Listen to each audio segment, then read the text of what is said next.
It's been over a week since the MLB started its midseason crackdown on foreign substances for pitchers. In an effort to reduce the amount of pitchers using illegal types of grip, the league has gone from 0 to 100 real quick. Some of the illegal grip enhancers that the MLB has included in their newest ruling are soil, licorice, and even sandpaper.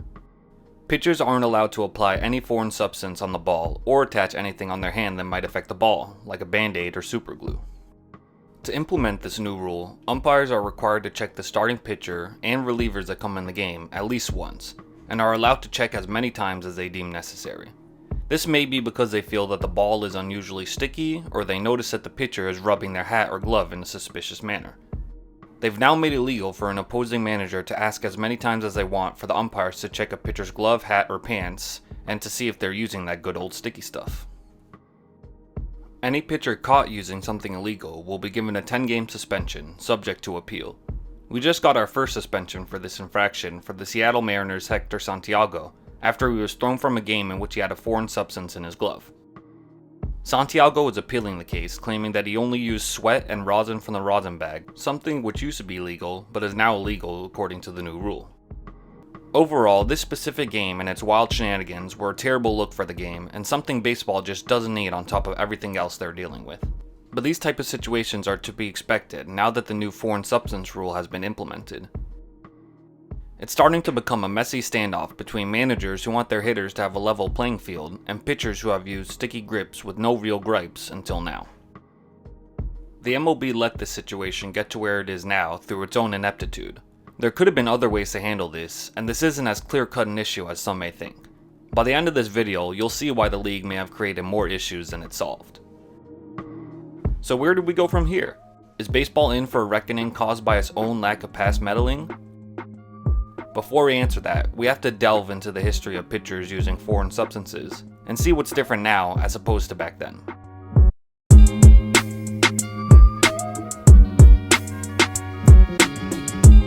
Real quick, before we get into the video, make sure to subscribe to my channel. We're over 350 subscribers, which is so awesome.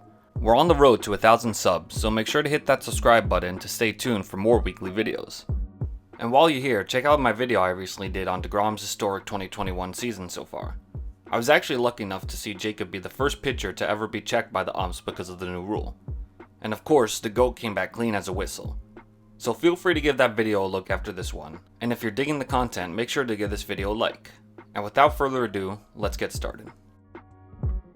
Foreign substances being put on a baseball to increase grip and spin rate have been a part of the game for over a century. The first documented instance of doctored balls goes all the way back to 1902 with the usage of the spitball. The spitball is quite self-explanatory. Pitchers would spit on the baseball to improve the spin rate, as when it slipped off the pitcher's wet fingertips, it would snap off sharper. The MLB tried to crack down on the pitch in the 1920s, mainly due to the lack of offense during the dead ball era.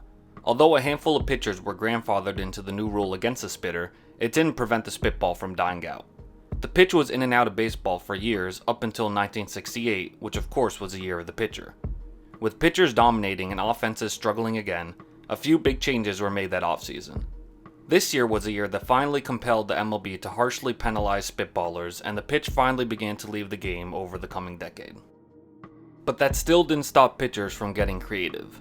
Spit and sweat weren't the only doctoring tools pitchers used that have bedeviled America's pastime. There have been other methods of baseball doctoring over the years, such as the use of Vaseline, soap, and even mud.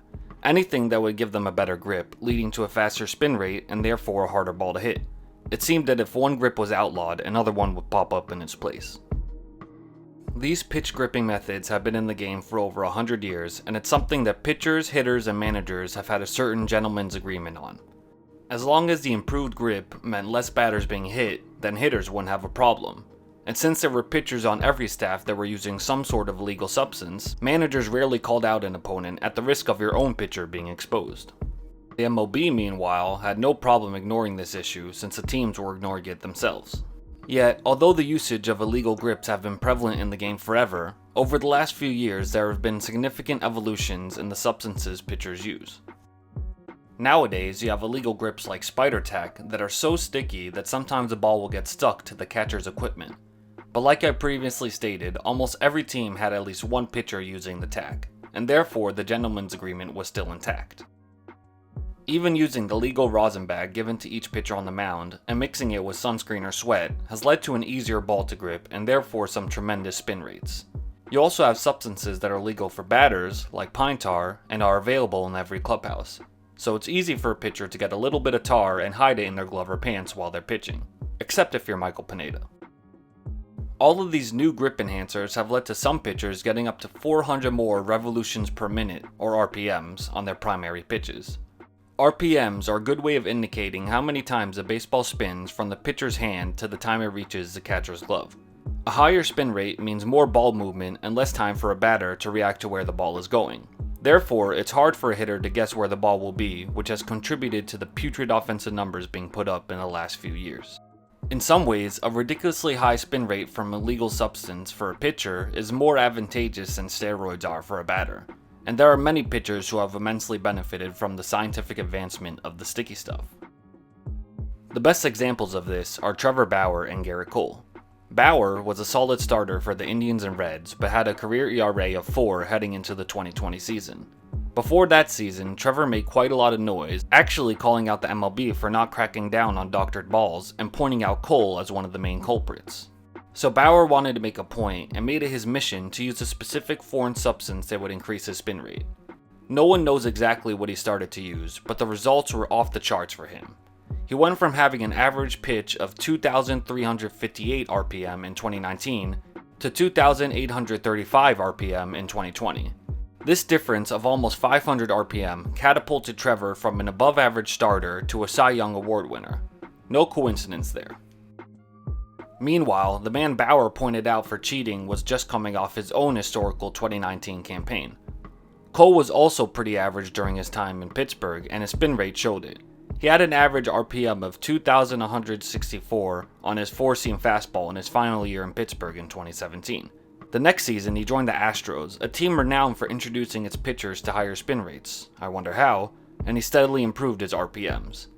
This culminated in a dominant 2019 season for Cole, one in which he had a 2.5 ERA and struck out 326 batters. His average four-seam RPM that year was 2,530, almost 400 more than his time with the Pirates. Both pitchers were essentially around league average before they saw incredible upticks in their spin rates. They both got Cy Youngs out of it, and they both got paid handsomely for their output. It was officially the MLB's worst kept secret that they had a bunch of aces using illegal substances. But again, no team outwardly complained about it since they likely had a few of their own cheaters on their roster. Ever since MLB announced their new rule this season though, Bauer and Cole's spin rates have dropped dramatically. This has caused the pair's overall numbers to suffer, and at times, both just look like good starters, rather than the dominant aces they were before the crackdown on the sticky stuff. Nonetheless, Bauer and Cole are just the tip of the iceberg of pitchers who use foreign substances. According to some people within the MLB, up to 80 or 90% of pitchers were using some sort of legal grip. Some used a more harmless mix of rosin and sunscreen, while others were more advanced in their pursuit of RPM glory. So it's safe to say that this big pitching problem had to be addressed by the league at some point. The problem wasn't that the MLB addressed it, nor that they implemented the rule, it's how and when they did it. To enforce a new rule in the middle of the season is essentially malpractice. The MLB has done this before, with the most recent example being the midseason inclusion of instant replay in 2017. But this rule change had far more of an impact on the players than that one did. Pitchers had no time to adjust to the new rule, no offseason or spring training to retrain their craft. This major in-season change led to the first domino falling down as a result of the crackdown. In his first start after the new rule was implemented, Rays ace Tyler Glasnow partially tore his UCL. Like many other pitchers, Glasnow used foreign substances to improve his grip on the ball. So when the MLB enforced the new rule, he was faced with changing his pitching mechanics during the flow of the season or risk being suspended. Glasnow most likely got injured because he was gripping his pitches stronger or just differently from the way he was used to doing so. He was incensed at the league for not giving him or his fellow pitchers an offseason to work on it. So there's no way around it, the MLB is responsible for his injury. And honestly, I wouldn't be surprised if we saw more injuries to pitchers' throwing arms before the end of the season. Not only are pitchers getting injured, but the enforcement checks themselves have been humiliating and have made a mockery of the game. The fact that you have guys like Sergio Romo essentially doing a striptease for the umpires shows just how stupid the way they're checking for foreign substances has been. In my opinion, you should only be allowed one check per pitcher, and maybe you can have one MLB guy in the dugout keeping an eye out for suspicious activities. But to check a pitcher 2 or more times for this stuff is basically a form of public embarrassment, both for the pitchers and the league. There just needs to be a better way to conduct this routine. And it's sad because the main reason why the MLB made the rule change now wasn't because they suddenly care about fair play, but because offensive output has been at an all-time low. In 2021, teams are batting .239, tied for the second lowest average of all time. The worst seasonal average of all time? 1968, of course, when the teams hit .237 on the year. Also, the strikeouts per team are at 8.91, on track for the most for a single season of all time. This keeps in line with the disturbing trend we've seen over the last decade. You have pathetic hitting displays going on, and all the while there seems to be a no-hitter every week. This stark dichotomy between hitting and pitching is obviously bad for the game, but it seems like the MLB picked the worst time and the worst way to solve this issue. Whether it's solely because of the sticky stuff or not, pitchers league-wide haven't looked this good since 1968. The MLB counteracted this year by lowering the mound and cracking down on the spitter. The only difference is that they did so after the end of the season, instead of smack dab in the middle of it. So look, I get why the MLB is trying to crack down on this issue. Of all the factors that led to the decline of the hitter, the advanced sticky substances are near the top of the list.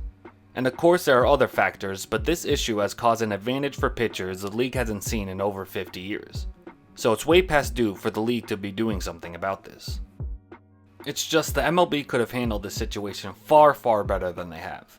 Instead of turning a blind eye to the issue for decades and hastily implementing a new rule mid-season, they could have waited until this coming offseason to finally make changes.